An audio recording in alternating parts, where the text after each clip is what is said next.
Kalau ada pertanyaan seperti ini, siapa musuh utama pembangunan kita? Apa problem terbesar dalam pembangunan kita? Mungkin jawabannya, kalau model pemikiran di Indonesia itu musuh utama kita atau problem utama kita adalah biasanya disebut dengan kemiskinan atau juga kebodohan atau juga kapitalisme atau sejenisnya. Itulah problem dari cara berpikir kita. Ini salah satu bentuk kesalahan berpikir.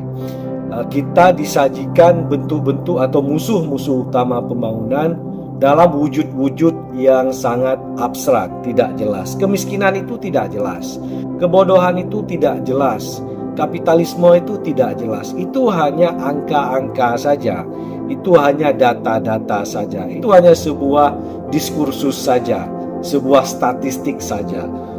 Jadi begitulah sebenarnya kita digiring untuk mempercayai bahwa musuh kita itu adalah statistik itu, musuh kita itu adalah data-data itu.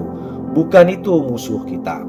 Nah, kalau kita tahu siapa musuh kita yang merupakan akar dari penyebab terjadinya kemiskinan, kebodohan, atau kapitalisme ini, maka kita bisa melakukan sesuatu atau perlawanan-perlawanan yang lebih fokus terhadap the root of the problem. Begini, kalau disebut bahwa musuh dari kita semua itu adalah kemiskinan, maka wajar di kampus-kampus itu seperti kampus ekonomi dimanapun di seluruh Indonesia ataupun dunia itu kajiannya kan kajian-kajian bagaimana mengentaskan kemiskinan. Ya, cara menuntaskan kemiskinan ini atau poverty alleviation ini ya mungkin dengan program ini, program itu, program peningkatan pendapatan, program penguatan skill dan sebagainya itu. Jadi lagi-lagi akhirnya program-program ide-ide untuk menyelesaikan kemiskinan juga lewat sebuah cara-cara juga sangat-sangat abstrak. Itu tidak salah juga, tetapi kita belum masuk kepada esensi dari musuh dan bagaimana esensi sebuah gerakan untuk menyelesaikan permasalahan ini.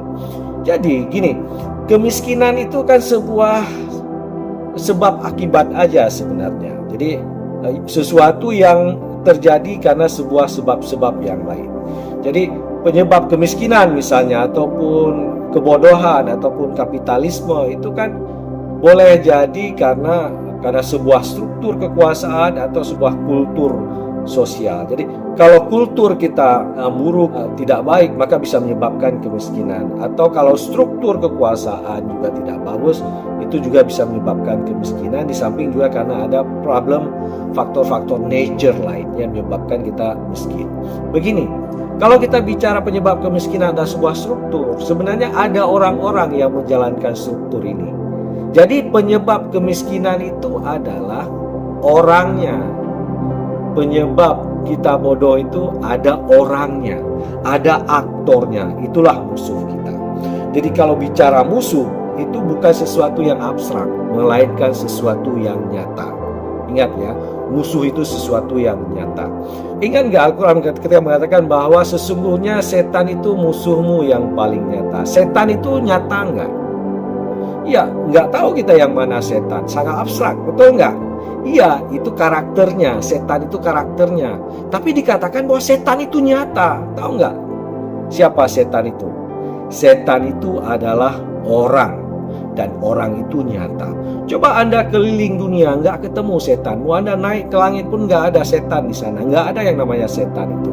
Yang ada adalah orang. Yang di dalam dirinya itu ada setan. Jadi musuh terbesar manusia adalah setan, yaitu dirinya sendiri, karakter jahat, karakter busuk, karakter kapitalistik, karakter koruptif, karakter jahil yang ada dalam dirinya, yang karakter-karakter inilah menyebabkan dirinya ataupun seluruh orang yang ada sekitarnya atau semua masyarakat dipimpinnya menjadi miskin, menjadi bodoh, menjadi kapitalistik. Jadi musuh harus nyata. Musuh kita bukan kemiskinan, tapi ada orang-orang di belakang itu yang menyebabkan negeri ini menjadi miskin, provinsi ini menjadi miskin, kabupaten ini menjadi miskin. Ada orang-orang yang menyebabkan pendidikan kita secara nasional tidak baik, atau secara provinsial tidak baik, atau secara kabupaten tidak baik. Ada orangnya. Cari orangnya, Anda ketemu musuh. Itulah setannya. Ini adalah sesuatu yang real yang kita bahas. Jadi kita tidak lagi bicara sesuatu yang teoritis. Inilah kenapa kampus-kampus itu tumpul, tidak punya gerakan, tidak punya vibrasi. Karena mengkaji kemiskinan, kebodohan, pembangunan kesehatan, hukum yang tidak baik lewat sebuah kajian-kajian yang sangat abstrak. Yang harus dilakukan adalah menemukan siapa orang-orang, mulai level desa, kecamatan, kabupaten, provinsi, sampai negara, yang menyebabkan itu semua menjadi rusak. Orangnya siapa? Oke, kalau kita belajar dari Iran, ketika Khomeini mengatakan siapa musuh kita, itu bukan kemiskinan, bukan kapitalisme, tapi langsung ditunjuk musuh kita adalah Amerika, kata Khomeini. Maka semua orang tertuju pada sebuah wujud institusi negara yang jauh di sana, yang koboi-koboinya itu menyebar kemana-mana, membuat kerusuhan di Afghanistan, di Irak, di Afrika, di Ukraina, di Amerika Selatan, seluruh dunia mereka bertebaran membuat kerusuhan. Dan kenyataannya sampai hari ini pun banyak warga Amerika ataupun intelektual Amerika memprotes keberadaan negaranya yang sangat kapitalistik itu. Bahkan Zionisme juga dilindungi, di backup habis-habisan juga oleh sebuah negara ini yang disebut oleh Khomeini sebagai setan Mossad.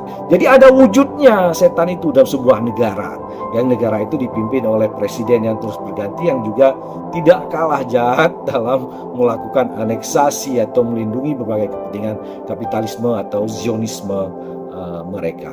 Jadi ketika Anda melihat provinsi Anda masih miskin atau ketinggalan bidang pendidikan, maka pertanyaannya, institusi mana yang menyebabkan ini terjadi? Dan dalam institusi itu siapa aktor yang menyebabkan itu terjadi? Itu yang menjadi sasaran dari sebuah gerakan. Jadi bukan lagi demonstrasi, misalnya kalau bukan protes, bukan demonstrasi yang abstrak, tapi Anda harus mencari siapa setannya, siapa aktornya, siapa penyebabnya, menyebabkan tertinggal terus wilayah Anda.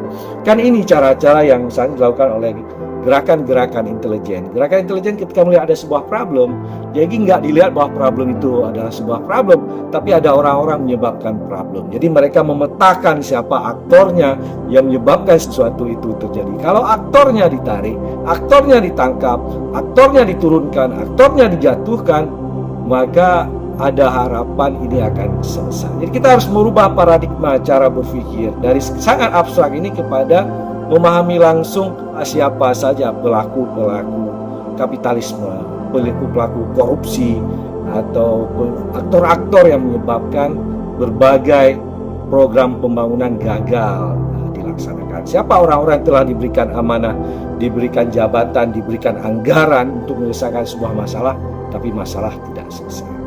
Bahkan seorang Musa pun dia berani menyatakan bahwa musuhnya itu adalah Fir'aun. Jadi ketika dikatakan musuh kita adalah kemusyrikan, maka bagi Musa itu adalah wujud Fir'aun atau orang-orang yang bersama Fir'aun, Haman atau Qarun yang kapitalistik itu. Jadi ada wujud orangnya. Ketika wujudnya itu ditenggelamkan di Laut Merah atau ditenggelamkan dalam bumi, maka masalahnya selesai.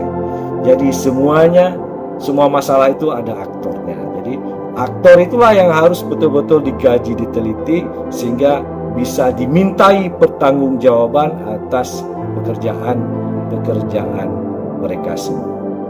Menghadapi musuh ini pun ada banyak caranya, mulai daripada pola-pola yang soft sampai kepada bentuk-bentuk peperangan yang keras, mulai daripada bentuk-bentuk advisory, nasihat-nasihat sehingga dia berubah, sampai kepada cara-cara yang revolutif, tergantung level problem dan adaptasi dia terhadap orang-orang yang mengkritik atau memprotesnya. Jadi ketika narkoba merajalela, BBM langka, listrik sering mati, ATM sering tidak berfungsi, itu ada yang bertanggung jawab. Ada aktor di balik itu, ada orang-orang yang tidak punya kemampuan atau membiarkan itu terjadi. Begitu juga kalau kehidupan publik menjadi lebih baik, itu juga ada aktornya. Assalamualaikum warahmatullahi wabarakatuh.